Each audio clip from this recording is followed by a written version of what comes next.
नमस्ते प्यारे बच्चों। तो हम समझ रहे हैं ये ब्रिज कोर्स की जो हमें जो बुकें मिली हुई हैं, क्योंकि अर्धवार्षिक का जो पेपर है इन्हीं बुकों में से पूछा जाना है, इसलिए हमें इनको 31 अक्टूबर के पहले पहले तक कंप्लीट कर लेना है, जिससे कि हम अर्धवार्षिक परीक्षा की अच्छे से तैयारी करें और अपना पेपर दे सकें। तो देखिए, यहाँ दी गई है कक्षा 7वीं की गणित। ठीक है, तो आज हम इस गणित को देखने वाले हैं। यदि आपने चैनल को सब्सक्राइब नहीं किया है तो सबसे पहले तो आप चैनल को सब्सक्राइब करके रखिए, क्योंकि बाद में ये सब करना हम भूल जाते हैं। जब हम वीडियो देख लेते हैं तो फिर हम कुछ नहीं कर पाते। और वीडियो को एक लाइक जरूर कर दीजिए, जिससे कि आपको आगे की वीडियो भी मिल सके। तो देखिए, यहाँ हम देखेंगे इसकी गणित। यहाँ देखिए वर्कशीट दी गई है 46। तो आज हम 46 वर्कशीट पढ़ेंगे, क्योंकि इसके पहले की जितनी भी वर्कशीटें हैं वो हमने इसी चैनल पर उनकी वीडियो अपलोड कर दी है। यदि आपने कंप्लीट नहीं की हैं तो आप डिस्क्रिप्शन में लिंक दी गई है, लिंक पर जाकर के आप सभी वीडियो देख सकते हैं, या प्ले लिस्ट पर जाकर भी आप सभी वीडियो देख सकते हैं। तो यहाँ देखेंगे आज हम, इसमें दिया है कि भुजाओं के आधार पर त्रिभुजों की समझ, यानी भुजाओं के आधार पर जो है त्रिभुजों के अलग अलग नाम होते हैं। तो यहाँ देखिए, इसमें त्रिभुज में 3 भुजाएं दी हैं, लेकिन तीनों भुजाओं में भिन्नता होती है। यहाँ देखो, ये बराबर के ये ऐसे 2 निशान बना दिए हैं, इनका मतलब है कि ये तीनों भुजाएं बराबर हैं। यहाँ देखो, इन 2 भुजाओं में निशान बने हैं, तो 2 भुजाएं कैसी हैं, ये त्रिभुज की बराबर हैं। और यहाँ निशान नहीं बने हैं, यानी त्रिभुज की भुजाएं जो हैं असमान हैं। तो यदि त्रिभुज की तीनों भुजाएं बराबर हैं तो ऐसा त्रिभुज समबाहु त्रिभुज कहलाता है। उसको हम समबाहु त्रिभुज करेंगे। 2 भुजाएं बराबर हैं तो समद्विबाहु कहेंगे, और तीनों भुजाएं बराबर हैं, अलग अलग हैं, तो हम उसे कहते हैं विषमबाहु त्रिभुज। ठीक है ना। तो जिसकी तीनों भुजाएं अलग अलग हों या बराबर नहीं हों तो वो त्रिभुज हमारा विषमबाहु त्रिभुज कहलाएगा। चलिए आगे देखिए, अब यहाँ पहचानिए। अब यहाँ देखिए, लिखा है प्रयास कीजिए और भुजाओं के माप के आधार पर त्रिभुजों के नाम लिखना है। ठीक है ना। तो यहाँ देखो, भुजाओं के यहाँ पे मापें दी गई हैं। ये 2 सेंटीमीटर, ये 2, ये 2, तीनों कैसी हैं, ये बराबर हैं, तो इसको बोलते हैं समबाहु त्रिभुज। यहाँ देखिए, इसमें ये 3 है, ये 5 इंच है, ये 7 इंच इन लिखा हुआ है, इंच है ये। तो ये कौन सा त्रिभुज होगा, ये विषमबाहु त्रिभुज, क्योंकि इसकी तीनों भुजाएं असमान हैं या अलग अलग हैं या समान नहीं हैं। यहाँ देखो, इनकी 2 भुजाएं, ये 3 फीट, ये 3 फीट, ये 5 फीट दी है, तो ये समद्विबाहु त्रिभुज होगा, 2 भुजाएं समान हैं। यहाँ पर भी देखो, तो ये 2 भुजाएं इसकी समान दी गई हैं और ये तीसरी अलग है, तो ये समद्विबाहु त्रिभुज इसका नाम होगा। इसमें देखिए, चारों भुजाएं 4-4 सेंटी, तीनों भुजाएं 4-4 सेंटीमीटर की हैं, इसलिए इसको समबाहु त्रिभुज कहेंगे। और यहाँ देखो, इसमें दिया है 7, 8, 9 अलग अलग दी गई हैं इंच में। ठीक है ना। तो ये विषमबाहु त्रिभुज होगा इसका नाम। चलिए आगे देखिए। तो इसमें हमने कोणों के आधार पर त्रिभुजों को देखा था, देखा। अब हम आज इसको कोणों के आधार पर देखेंगे। अभी हमने भुजाओं के आधार पर देखा है ना। तो कोणों के आधार पर यहाँ त्रिभुजों की समझ दी गई है। तो यहाँ देखिए, यहाँ हम इनके कोण देखेंगे कि कैसे कोण बने हुए हैं। तो ये जो कोण होते हैं, यदि 90 से कम के तीनों कोण हैं तो इसको न्यून कोण त्रिभुज कहेंगे। और यदि इन तीनों कोणों में से कोई एक कोण 90 का हो, तो यहाँ देखिए 90 का है, तो इस कोण को हम क्या कहते हैं, समकोण त्रिभुज। इसी प्रकार से यदि किसी त्रिभुज का एक कोण 90 से अधिक है तो इसको बोलते हैं अधिक कोण त्रिभुज। तो ये देखिए, त्रिभुजों के ये जो है चित्र बनाए गए हैं। तो यहाँ भी देखिए, 90 से कम, 90 से कम न्यून कोण त्रिभुज, और 90 के कोण को समकोण त्रिभुज, और 90 से अधिक के कोण को अधिक कोण त्रिभुज कहते हैं। ठीक है। तो इस आधार पर हम त्रिभुजों को देखेंगे। यहाँ दिए गए हैं, देखिए। यहाँ देखिए, प्रयास में दिया गया है कि, यहाँ दिया है कि इधर देखिए, निम्न को सुमेल कीजिए। निम्न को क्या करना है, हमें इनको मिलाना है। तो इस प्रकार से मिलाएंगे इनको। यहाँ देखते हैं, निम्न का सुमेल कीजिए, यानी हमें इनको मिलाना है। यहाँ त्रिभुज की मापें दी गई हैं और यहाँ त्रिभुज के प्रकार दिए गए हैं। तो देखिए, समान लंबाई की तीनों भुजाएं हों, यदि तीनों भुजाएं हों तो हम समबाहु त्रिभुज कहते हैं। तो ये देखो, ये समबाहु से मिलाएंगे।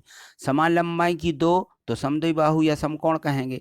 ठीक है ना। अलग लंबाइयों की सभी भुजाएं हो तो विषमबाहु त्रिभुज। न्यून कोण तीनों हो तो न्यून कोण त्रिभुज। एक समकोण हो तो समकोण त्रिभुज, और एक अधिक कोण हो तो उसको अधिक कोण त्रिभुज कहते हैं। ठीक है। चलिए आगे देखिए। यहाँ देखिए, वर्कशीट 48 दी गई है, इसमें दिया है आकलन। 8वां नंबर का ये हमारा टेस्ट हो रहा है। तो यहाँ दिया है कि कोण सममिति त्रिभुजों के वर्गीकरण की समझ दी है इसमें, तो वो सभी हमें देखना है। यहाँ देखिए पहला प्रश्न दिया है, किसी घड़ी की घंटे वाली जो सुई है कौन सा कोण बनाएगी यदि वह, यहाँ देखें, आधा घूर्णन करती है। यदि घंटे की सुई आधा घूर्णन करेगी, मिनट की सुई घंटा वाली सुई के साथ में, तो वह ऋजु कोण बनाएगी। और 1/4 घूर्णन करे तो समकोण बनाती है, पहले देख चुके हैं। एक न्यून कोण की माप 90 से कम होती है, सत्य है। एक अधिक कोण की माप 90 अंश से यहाँ लिखा के कम होती है, तो यह असत्य है। एक प्रत्यावर्ती कोण जो होता है, प्रतिवर्ती कोण, ये 90 अंश से अधिक होता है, सही है। एक संपूर्ण घूर्णन का माप 360 अंश होता है, या 360 के बराबर होगा, बिल्कुल सत्य है। ठीक है, तो ये हमें सत्य असत्य भी बताना है। चलिए आगे देखिए। यहाँ देखिए प्रश्न तीसरा दिया है कि दिए गए कोणों को पहचान कर उनके नाम और उनकी मापें लिखें। तो यहाँ देखो कौन सा कोण बन रहा है, न्यून कोण। कितने अंश का है, यहाँ चांदा रख के मापेंगे तो ये 30 अंश का है, ठीक है ना। यहाँ बी में देखिए, यहाँ पे ये अधिक कोण है और इसको मापा तो 120 अंश निकला, ठीक है। यहाँ देखें सी में जो है, यहाँ पे ये समकोण बन रहा है और इसको मापा तो ये कितना मिला, 90 अंश। तो इनकी यहाँ पे हमें मापें भी लिखना कि ये 30 अंश है, ये 120 अंश है, और ये जो है कितने का है, ये 90 अंश है। ठीक, चलिए आगे देखिए।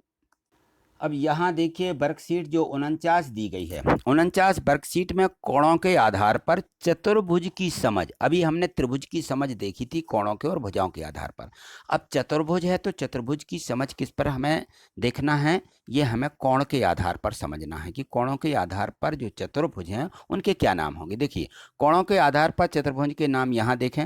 यहाँ प्रत्येक कोण यदि 90-90 अंश का है या दो कोण 90 अंश के हैं, तब भी हम इसको क्या कहेंगे, ये वर्ग है, ठीक है ना।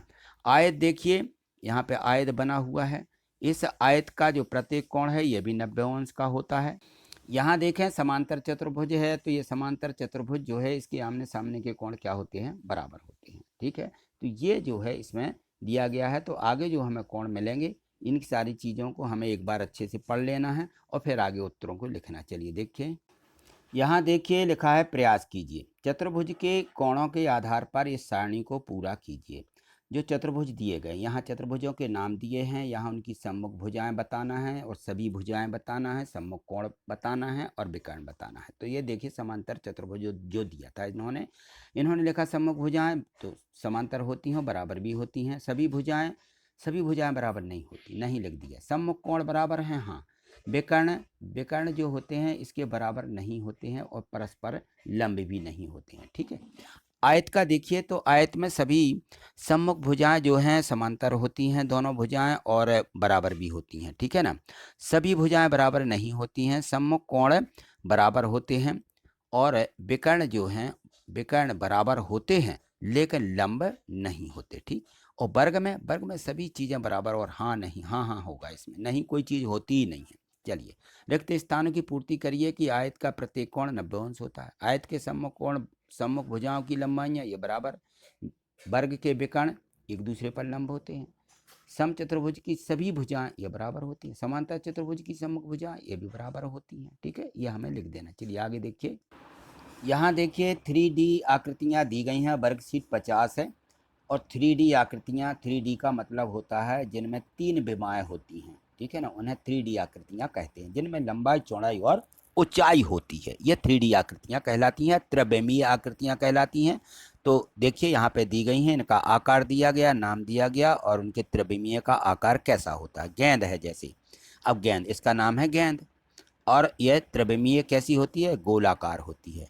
जैसे आइसक्रीम देखिए, आइसक्रीम एक कोन के आकार की होती है और यह शंकु है। क्या है ये, शंकु। यहाँ पांसा देखो, इसका नाम है पांसा, पांसा घन के आकार का होता है। यहाँ कैन दी गई है, कैन कैसी है, ये कैन का नाम है कैन, और ये बेलनाकार होती है, बेलन के आकार की। यहाँ बॉक्स दिया गया, एक डिब्बा है ना, बॉक्स बोलेंगे, यह घनाभ के आकार का होता है। तो यहाँ उनके शेप दिए गए हैं और उनके नाम भी दिए गए। तो ये हम देख करके आगे देखें। यहाँ देखिए लिखा है प्रयास कीजिए, किन्हीं 5 वस्तुओं के नाम बताओ गोले से मिलती जुलती हों। तो जैसे गेंद होती है, कंचा होते हैं, ग्लोब होता है हमारा, है ना, और घड़ा जो जिसमें पानी भरते हैं हम, है ना, और मोती रहते हैं, ये भी वैसे ही आकार के होते हैं। ऐसी 5 वस्तुओं के नाम बताओ जो शंकु से मिलती जुलती हों। अब शंकु देखिए, मंदिर के कंगूरे रहते हैं ऊपर के, जो उनका हिस्सा शंकु आकार होता है। चुंगी देखिए, जिसमें से हम तेल मतलब भरते हैं, या दूध भरने वाला हमारा माप होता है, टोपी जोकर की टोपी रहती है, पेन के आगे का हिस्सा देखिए, झोपड़ी रहती हैं, ये भी शंक्वाकार होती हैं, ठीक है ना। तो ये सब हमें इनको लिख देना, ये सभी हमारी कैसी आकृतियाँ हैं, 3D आकृतियाँ हैं। तो आज इतना ही। आगे जो और भी इनके वर्कशीटें दी गई हैं उनको अगली वीडियो के माध्यम से देखेंगे।